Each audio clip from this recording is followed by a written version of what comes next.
Por si acaso, yo voy a grabar. Ya está. Dale, Liz. Uno, dos, tres.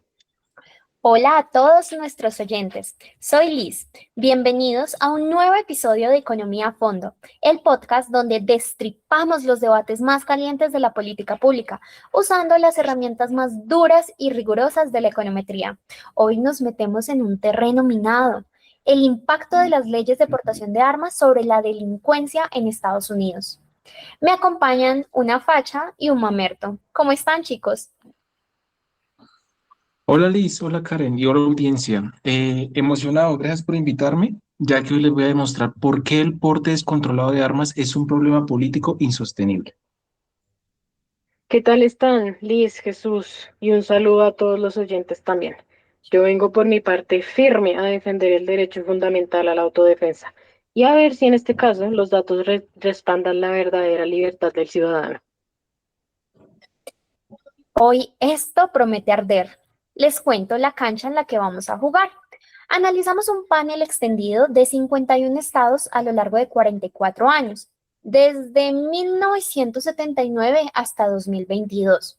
Son 2.243 observaciones. Evaluamos dos reformas clave de la última década. La aportación de shall issues, donde el Estado está obligado a dar el permiso si cumples con los requisitos básicos, y la aportación permitless carry o portación sin permiso, donde ni siquiera necesitas una licencia. A ver, pongamos las cartas teóricas sobre la mesa. Antes de ir a las regresiones, desde la econometría aplicada hay dos fuerzas en conflicto. Karen, ¿cuál es el argumento libertario por el que debería haber un libre uso de armas? Bueno, resulta el marco es que es bastante claro y viene desde una economía del crimen de Gary Becker, refinada por Lott y Mustard en 1997, con la famosa tesis, que asumo que conocen, de More Guns, Less Crime, es decir, más armas, menos crimen. Y es que, especialmente para un economista, los delincuentes son simplemente un agente más. También evalúan costos y también tienen beneficios esperados. Si se llega a aprobar un permitless carry, o sea, el porte sin ningún tipo de permiso, la probabilidad de que una víctima potencial esté armada va a ser muchísimo mayor. Esto va a incrementar drásticamente el costo esperado de cometer un delito para el delincuente. La sola presencia potencial de un arma va a ejercer un poderoso efecto de disuasión. Por favor, Karen, ese modelo asume delincuentes racionales. Los agentes en realidad no son racionales. La realidad está en la hipótesis de facilitación y escalada de violencia. Primero, si hay más armas circulando en espacios públicos, es más fácil usarlas para resolver conflictos. Una discusión en un bar que antes terminaba en un puñetazo, con permit carry termina en homicidio. Segundo, más armas civiles significan más armas robadas que alimentan el mercado negro. No estás teniendo en cuenta que los ciudadanos respetuosos de la ley no son los que inician los tiroteos, Jesús. Y tú no estás teniendo en cuenta que al eliminar la necesidad de permiso, estás armando legalmente a personas sin capacidades ni evaluación psicológica previa. Es más fácil que alguien no pueda defenderse sin un arma, se retracte de intentarlo a cometer un crimen. Bueno, calmados. Esos son los dos argumentos teóricos, disuasión versus escalada de violencia. Sabemos que la teoría pura no puede zanjar este debate porque ambas fuerzas operan al mismo tiempo. Y para saber cuál de las dos domina en el mundo real, necesitamos la econometría de datos panel. Entremos a la cocina de la econometría. La variable dependiente principal es el logaritmo de la tasa de crimen violento. El modelo se controla por logaritmo del ingreso per cápita, logaritmo de la población y factores temporales. Sabemos que de estar en econometría 1, simplemente tendríamos que juntar todo en un lindo mínimo cuadrados ordinarios combinados y ya, ¿no? Pero hay un problema. Y es que este asume que todos los estados son idénticos en su estructura. Ignora la heterogeneidad no observada de cada estado. Corrimos la prueba de multiplicadores de Bruch que compara MCO combinados contra efectos aleatorios y se rechaza con un estadístico gigante de 27, la hipótesis nula. La varianza de los efectos individuales no es cero. No nos sirve usar MCO combinados en este caso. Ahora vendría la gran decisión, efectos aleatorios o efectos fijos. Corrimos la prueba de Hausmann tradicional al 5%. La prueba no rechaza la hipótesis nula de exogeneidad, con lo cual respaldaría usar efectos aleatorios que son más eficientes. Sin embargo, eso sería cometer un error porque nos estaríamos adelantando gravemente, porque no estamos teniendo en cuenta la teoría económica de la violencia. Y es que, por un lado, la econometría no va a funcionar sin su respectivo fondo teórico. En la cultura de armas, la tradición institucional de un Estado son esos factores que no varían en el tiempo, los que están correlacionados directamente con al momento de tomar la decisión política de flexibilizar o no la ley de armas. Asumir que vamos a usar efectos aleatorios es económicamente indefendible y terminaríamos aplicando una metodología que se queda a medias para lo que estamos buscando. De hecho, estoy de acuerdo con Karen. Y eso mismo concluyó el estudio.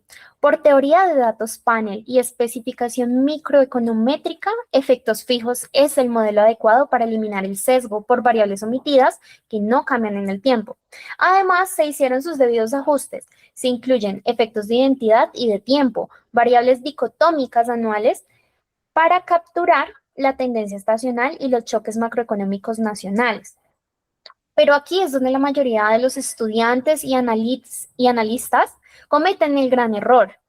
Tienen el modelo de efectos fijos, miran los p-valor estándar de MCO y salen a dar las declaraciones a los medios precipitadamente. Pero si miramos los MCO tradicionales en efectos fijos, tenemos unas implicaciones interesantes. Karen, cuéntanos. Y es que hay un problema con los errores clásicos MCO. La variable en este caso, y estimándolo de esta manera, la variable shall issue nos daría un coeficiente de 0,07 positivo y con Pernil Carry un coeficiente de 0,3 positivo, ambas supremamente significativas. Pero nosotros, estudiantes de econometría 2, sabemos que esos p-valor son una ilusión de precisión si fallan los supuestos sobre los errores idiosincráticos. El paso lógico aquí sería evaluar qué dijeron las pruebas de diagnóstico sobre los residuos del modelo de efectos fijos.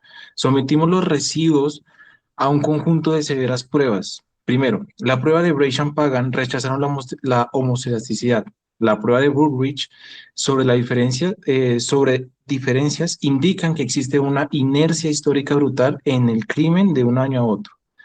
La prueba CD de Pesaran arrojó que los efectos fijos de tiempo absorbieron bien los choques nacionales. En resumen, estamos ante un caso masivo de error tipo 1. Los estimadores están supremamente subestimados, por eso tuvimos que reestimar la matriz de varianzas y covarianzas usando errores estándar agrupados por estado. Y errores Discord-Cry, veamos qué pasó cuando corregimos la varianza. Vamos a ver el cambio dramático con la corrección de los errores agrupados por estado. Y vamos a ver que era de hecho una medida extremadamente necesaria. El coeficiente de shall issue se mantiene con un incremento de 7,35% en el crimen violento. Sin embargo, su error estándar sube. Por lo tanto, pierde absolutamente toda la significancia estadística que pueda tener al 5%.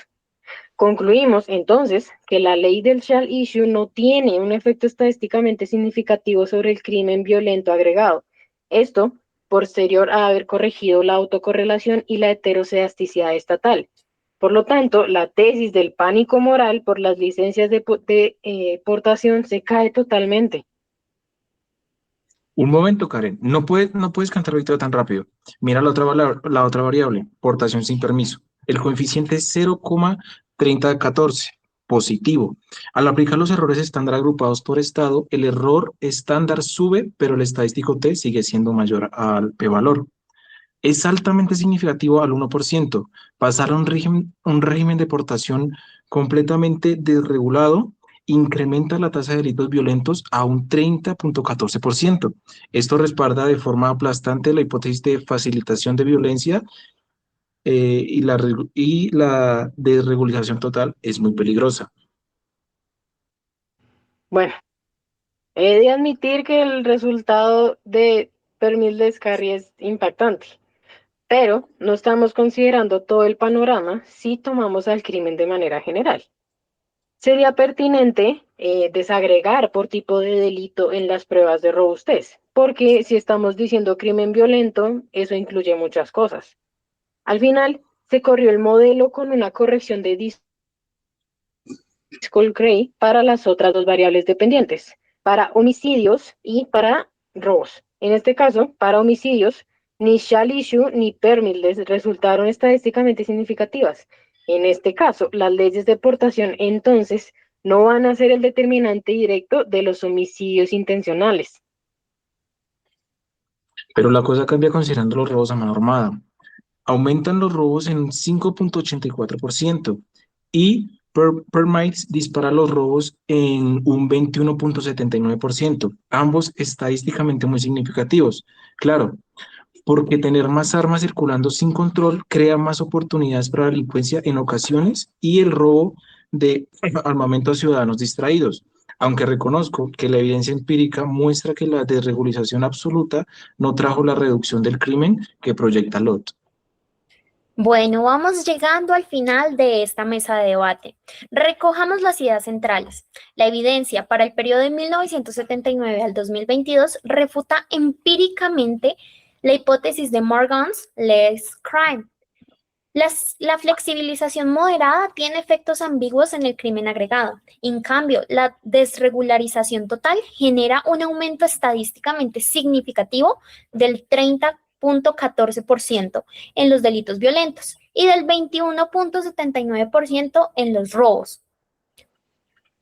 Es importante resaltar un detalle y es que la econometría no es solamente correr regresiones, sino que en medio de ese proceso también es necesario validar supuestos. Sin corregir la heterocedasticidad y la autocorrelación serial mediante los errores, Cluster o Driscoll-Gray, habríamos incurrido en inferencias totalmente falsas.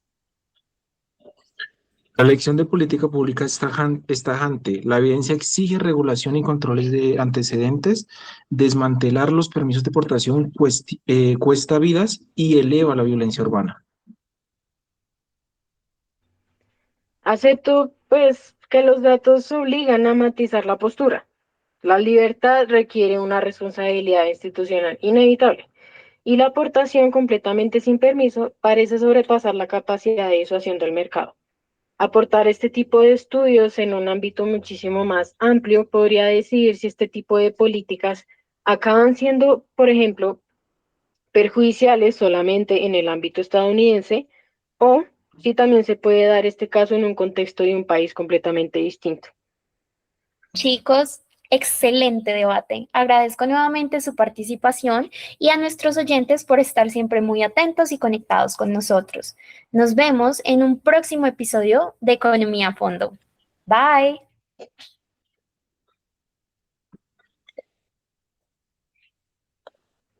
¿Listo?